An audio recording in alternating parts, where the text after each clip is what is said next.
A story by Suzuki Roshi.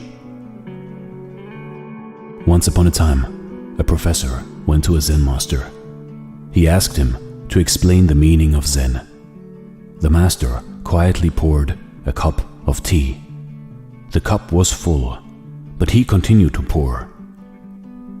The professor could not stand this any longer, so he questioned the master impatiently. "Why do you keep pouring when the cup is full?" "I want to point out to you," the master said, "that you are similarly attempting to understand Zen while your mind is full.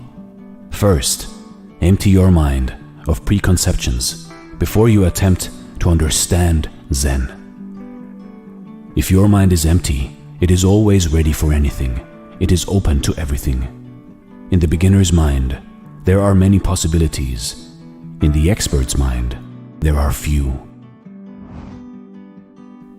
You see, in life, in your life, we all are full of preconceptions all the time. We are constantly judging and trying to relate things, actions, disasters to one another. But this is wrong. Our mind must be empty.